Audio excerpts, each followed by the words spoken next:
Hello, my name is Greg Quick. I'm here today to talk to you about stance. Recently at a clinic, I was asked about what the most undercoached skill in the game of football, especially with linebackers, was. And I said stance. I really believe stance is really important to the success of our players. I really believe it's the most undercoached element of sport across the board. You know, it's the athletic posture by which we're going to ask our players to perform.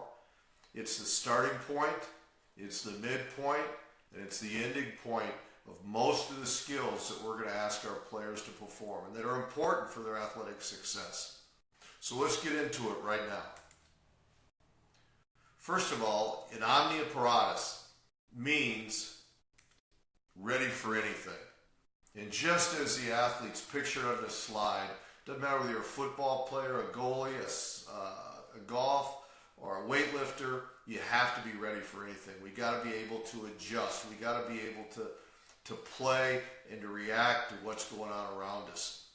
And whether we have to react with our eyes or perform a skill or provide force, we have to be ready for anything. When you look at all these different sports figures on your screen, it's really about athletic posture, isn't it? This stance, this athletic posture, it has to provide you with the opportunity to be mobile, to be stable or balanced, and to be able to adapt to the game that you're playing. Whether it be the opponent, the weather conditions, or the techniques that you're trying to employ. But this athletic posture, whether it comes from the beginning in your starting stance, or it's the position you assume in the middle of a sequence, or it's the position you assume to end a play, this athletic posture has to allow you to be mobile, allow you to have stability and balance, and allow you to adapt throughout the competition. What's the why? Why is stance so important? Why are we talking about it today? I really believe it's the number one most undercoached linebacker skill. I don't think we spend enough time on stance. I don't think we teach our younger players a proper stance and why it's so important. So many of our players are just going to emulate the guys they see on TV. And that may or may not be the best stance for them. I really believe it's undercoached skill because it can be very individual as well. There's science to the stance, but there's also experiential learning that we know as coaches that is important to the stance. We know how our players operate the best, and that's why we're there as coaches.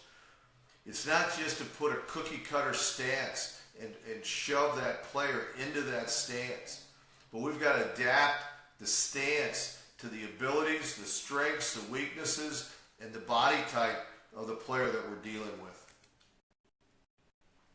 If you have a poor stance, I really believe you're going to take poor steps and there's going to be poor execution. I was just reviewing a film the other day, and the athlete was in a bad stance. And he fell out of his stance, and his first step, instead of a nice lateral lead or a four-step or a balance step, whatever you use in your terminology, he fell out of it and he overstride. He took a long overstride as he came out of that stance. And what happened then is he had to cross over. And he ended up missing the tackle because throughout that whole sequence of plays, he was continuing to fight to regain his balance. So a poor stance led to a poor step, which led to poor execution of the play. So that's one of the reasons why I believe the stance is so very important. The other reason is I really believe stance allows for a positive lead step, and that lead step is the catalyst for balance and power throughout the play. So we need to get in the right stance that allows us to take a proper lead step. Again, if we go back, it needs to create stability, give us balance, but it also has to allow us to have power throughout the play. So it's no different than a punter. If he crosses over that midline as he approaches the kick on his first step, then he's fighting the rest of the time to regain balance, and that's why he has to kick across the midline, and then he ends up the ball being skewed because of that first step. The same is true as a linebacker. If I can't take a good lead step on that first step, Then after that, I'm going to put myself in a position of imbalance. So instead of being stable and balanced, I'm going to be imbalanced because my stance didn't allow me to take a positive lead step. You know, the base is so important. When we look at stance so often, we look at it as a full continuum from toes to head. I think that's important because I think it is. You have to look at all body parts and the skill that you're trying to get your athlete to perform when you talk about it. But the base is where it starts. And I think even in the winter conditioning, this is a great time for us to work on the base. Also the stance, great time to work it when we're working winter conditioning. When we're in the weight room, you know, relate those lifts and the things that they're going to do right back to that stance that they're going to have. So the base is so important. First of all, the feet should be armpit width. Really, it's somewhere between the outer part of your shoulder and your rib cage. There's about 4 to 6 inches in there, depending on body type, that you can adjust the athlete's feet. So as you adjust his feet, and what you want to do is you want to allow the knees to be just inside the ankles. If you do that, it's going to allow him greater opportunity to maintain stability, but also to be quicker in his movements and his mobility as he executes the skills. So armpit width with the stance. Toes to the line of scrimmage. With all of us, I'm sure you fight it on a daily basis. I do in professional football. I've done it when I've worked with young people in camps. You've got to fight those toes being forward. Now, science tells us we can have up to about a 15-degree variance with our toes. Beyond 15 degrees, if you study the vectors, the forces are going to be going contrary to the direction that we want them to go. So it's very important that our toes are forward so that all the forces are going to be working together. And this is so no matter whether we have to take a lateral lead, we have to take a force step, or we take our step and then we're dropping into coverage, how we start with our toes is going to influence our mobility and our stability throughout. Our ankle bend is important, especially in younger players. Especially with those that don't have great flexibility in their Achilles and in their ankles. It's very important to work on ankle bend and to create the flexibility in their body, because the greater ankle bend that we can achieve, again, not only is it going to give it stability, but it's going to give us great mobility coming out of our stance. So just as the width of our stance is going to impact our mobility and stability. Our toes to the line of scrimmage is going to impact our ability to create power, to achieve the stability that we want. And then our ankle bend is also so important to our mobility and stability. So if we don't have ankle bend, if you look at your athletes and when they're in their stances, as you look at them on film, when you review them throughout a workout on the practice field, if there's not good ankle bend, then we're going to have to work the flexibility and stability necessary to allow us to have the ankle bend necessary to be successful. The last is the anchor, or your feet, or the tripod, right? Just like a camera sits on a tripod gives us a very stable base. And knowing that the stability of our stance is so important, we need to have a tripod anchor. And really the tripod is our outside toe, our inside toe, and our heel. Those are the 3 points of the tripod. And we need to have our feet in that position. We don't want to elevate our heels. We don't want to float our heels. We want our weight evenly distributed on that tripod. So from our heel to our large toe to our small toe, we want to have a nice base, a nice anchor for our stance, and it should be a tripod. With those 2 tripods, we're going to be prepared to move with great agility, with great quickness, and with great power. The other thing I think that's important in stance I want to talk to you about is the core. When you look at the stance that's on the screen, it's almost perfect, right? Maybe we'd like a little bit more relaxed posture with the arms, but I can't complain about the stance that he's in here. But what's going to allow him to move with great ability is his core. If we have proximal stability, if our core is stable, it's going to lead to distal mobility. And that's what we said, if we went all the way back to the first slide, that it's that stability in our stance and our mobility in our stance that's so important. How do we accomplish that? We need to have core strength, and we need to have the flexibility in the two joint muscles that cross the hips to have great stability in our stance. And that's going to lead then to the distal mobility. It's going to allow our feet, our hands, our head, our shoulder. It's going to allow our complete body to move with great mobility. So proximal stability leads to distal mobility. So we have to have that core strength in our core, our stomach, our back, and great flexibility in our hips. Great flexibility in our hips. We have to have strength in our back and in our core to allow us to have that stability without having a level of fatigue. So great stability leads to distal mobility. I wanted to show you these two athletes. I saw these two pictures, and I think it's really important to the conversation that we're having today. Patrick Mahomes and Mike Trout are probably two of the most accomplished athletes in their sport today. But both are performing very similar skills. They're creating torque. But again, we know that the stance or that athletic posture has that stability in the core is going to allow the mobility of the extremities. So whether it be the arms or the legs, whether I'm swinging a bat or throwing a football, or I'm going to be involved in block destruction, or I'm moving with speed and pursuit, my core is very important. That stability is going to allow me to have mobility in the more distal parts of my body. Everybody knows Patrick Mahomes. If you go back and watch him play after play, he rarely throws from a conservative, traditional pocket position. He's creating. He's on the move. A lot of people equate his skills to that of a baseball player, to a shortstop. But if you really look at him throw, he never throws without being in a very good, stable position. His core, his ability to stabilize himself at his hips, with his back and his abdominal muscles, the flexibility in his hips, the strength in his core allows him the ability for great mobility on the distal portions of his body. The same is true of Mike Trout and how he swings the bat and controls the bat. It's all because of the stability in his core.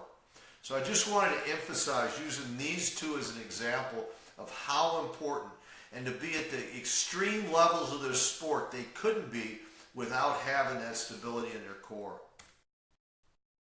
I want to take some examples and look at these here real quickly to show you the proper stance and what can happen if your stance is contorted in some way. Let's look at number one first. We can see there's a straight line from his midfoot to his knees, through his shoulders, through his ear hole. This gives us great positive balance. If we have all those lines of force aligned, we're going to move from that position with great mobility, with great stability. So we want to, every time we measure a stance, you can take a yardstick, you can take a broomstick, you can take a piece of wood, you can take, draw a line on the screen, but from your midfoot, through your knees, through your shoulder, and just out your ear hole. Sometimes it'll be just behind the ear hole, is that we want our body parts along that line. Now, that'll cause different levels, different flexibility in the hips and the bend. If you're a longer player, you may not have quite the same bend in your hips that if you're a shorter player. So we need to make sure that we align those lever points, the midfoot, the knees, the shoulder, and just behind the ear hole for positive balance. It's going to allow us the mobility that we need to have. So we have already talked about the core and the stability. Now we need to have all those leverage points aligned. That's really important. And that's what we should be checking. And that's how we adjust the stance to the different body types, the different body structures of the guys that we're coaching. Is make sure that all those lever points are aligned. If so, then we're going to have positive balance and be able to perform the tasks that is necessary to be successful in the game of football, especially as a linebacker. I want you to take a look at number 2. Now, I think his stance is a little distorted. He's got a lot of bend. You know, I like a relaxed posture with the hands being loose, more like number 1. Here you can see he's got a lot of bend in his waist, not as much bend in his hips or in his legs. So there's about 90 degrees in his knees, and he's probably at about 35 degrees at his waist. It needs to be symmetrical. The bend between the waist and the knees, if you look at that bend in number 1, they're symmetrical.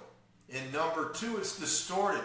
There's about 90-degree bend in those knees, and he's got great bend in his hips that's taken him beyond that point. So he's going to have to rise some to get mobility. He's going to have to rise in his stance. If we really looked at it, if I had a more profile view here, we'd find that all those levers we talked about weren't. In fact, I think you'd see his midfoot is in advance of his knees, and I think his head is in advance of that. So what you'd see is a line from his knees, out his shoulders, behind his head, and in front of his knees. Wouldn't give us that positive balance that we want. We want to have our shoulders or our chin out over our toes, but not in advance of our toes. He's a little distorted in width as well. You can see his feet are considerably outside his hips. So we talked about we want armpit width. And again, depending upon our body structure, that's going to change by about 4 to 6 inches on both sides. So we're going to operate between our rib cage and the extension of our shoulder pads. Our feet should be in that range.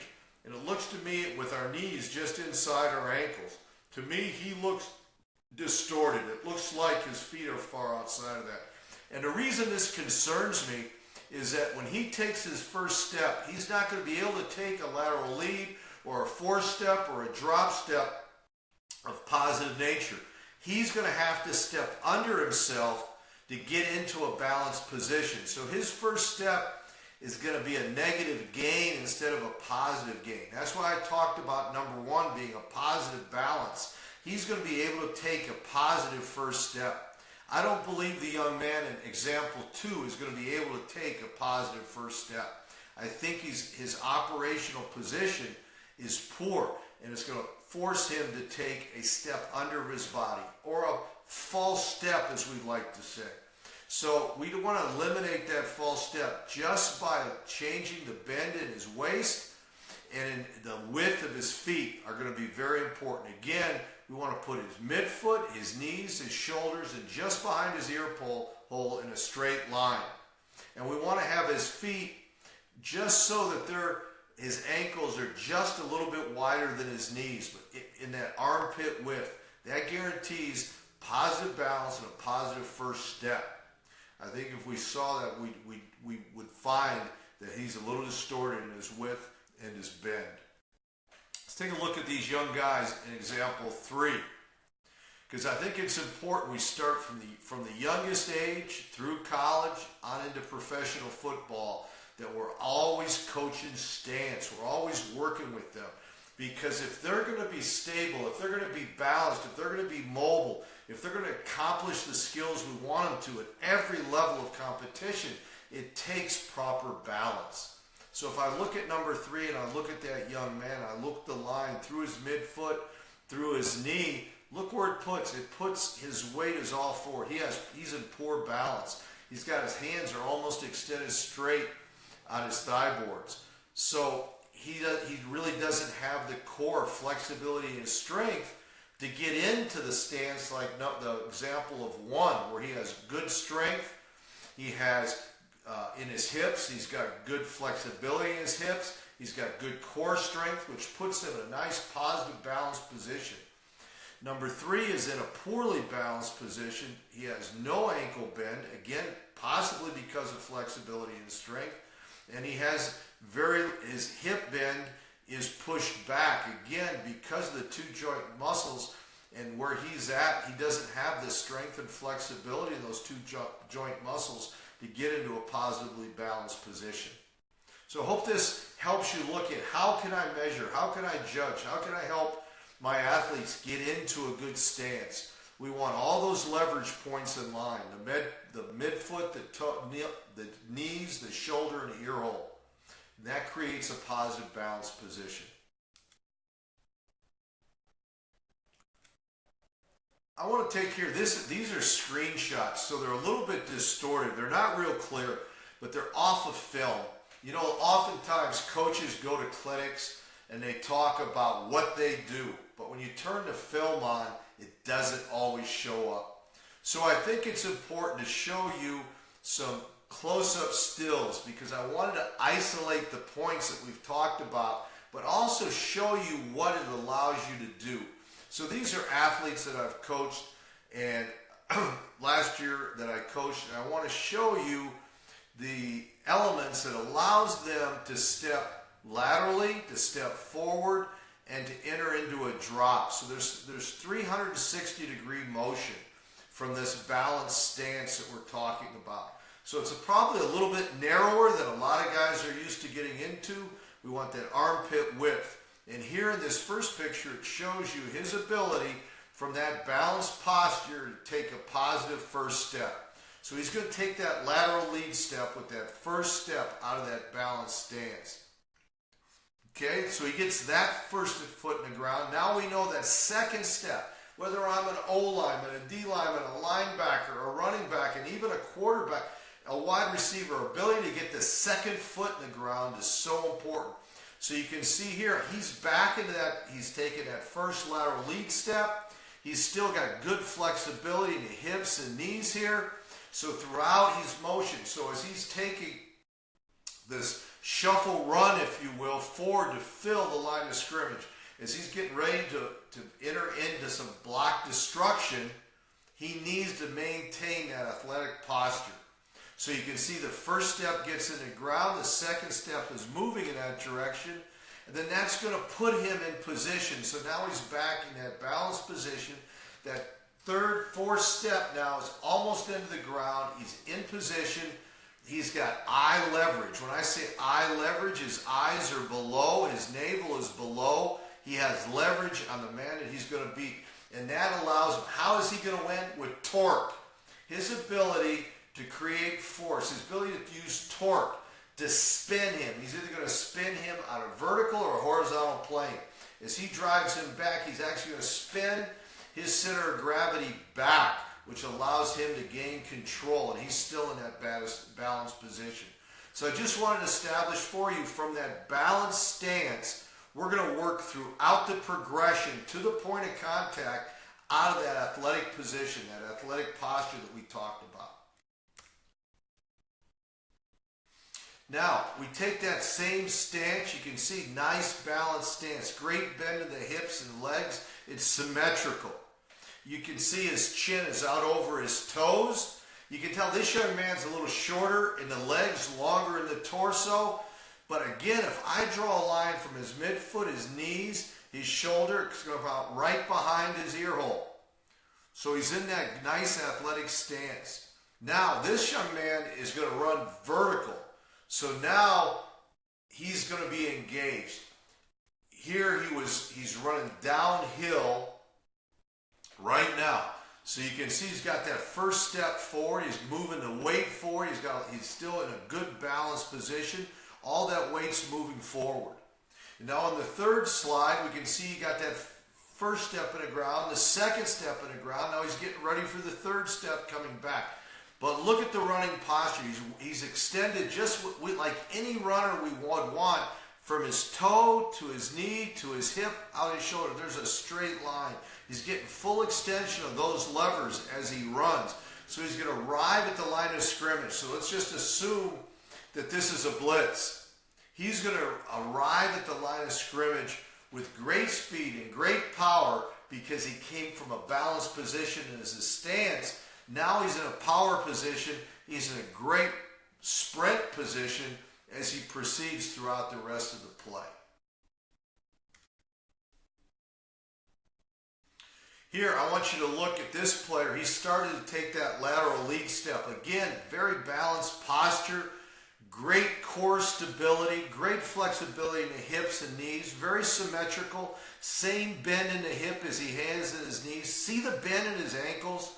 This young man is a very accomplished football player, and you can see by the flexibility, the bend he has in those ankles, the width of his stance, that he's going to give himself a great chance to be successful. So he's going to take a lateral lead step, and we know we're all seeing our linebackers put in points of conflict during plays. So his lateral lead is going to put him in position to play his gap responsibility or his hat responsibility, depending on the scheme. So you can see here, that's first step. This is a mirror of that step. He's picking up, he's going to put it down. Then on this third slide, what you're going to see is he's entering a back pedal. So now he's taking that drop. There's no threat. He's going to drop, going to play with his eyes off the intention of the quarterback. But he's able to move. So you can see out of this stance, we've moved all three directions. We've moved laterally, we've moved forward, and we've moved backward. And that's what we want to be in a good athletic posture, is we got 365 degrees of mobility out of this very stable and balanced stance. The last thing I want to show you, and this is, when I saw this on film, and I apologize for its distortion, but I think you can see here, these are the Mike and the Will linebacker. They've made the read, and if you'll go on the Pigskin Power, you can read more and see the video on linebacker reads. But they did a great job with their eyes, but they're synchronized here. They both made the same read. They both got that first foot in the ground, and look, that next step, they both have it in synchronization. These guys are really working as companion linebackers. They're working together. So that balanced posture leads all the way to their eyes. So once they make the read and establish where they need to go, they both took the same lateral lead step. They're taking the second and third step. So this is literally the third step in the process.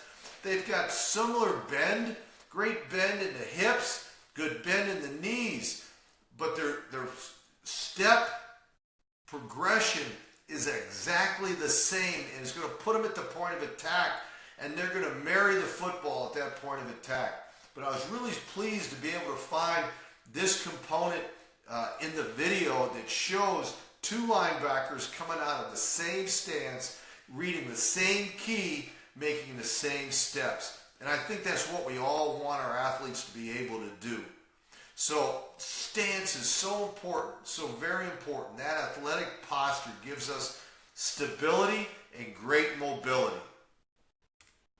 I really appreciate the opportunity to talk to you today about stance. And again, I really believe it is the most coached element in sport. And if you would like to talk more about it, our email is pigskinpower1@gmail. Our Instagram is at pigskinpower, and you can always find us on Pigskin Power. We'll be posting new video on YouTube on a regular basis, but I wanted to start with stance. We have the first several videos. One has to do with reads. Well, we can do everything with our eyes, but if we're not in a good, stable, balanced stance, it's not going to make any difference. So I hope this helped you. I look forward to talking to you again in the near future. You have a great night. Take care.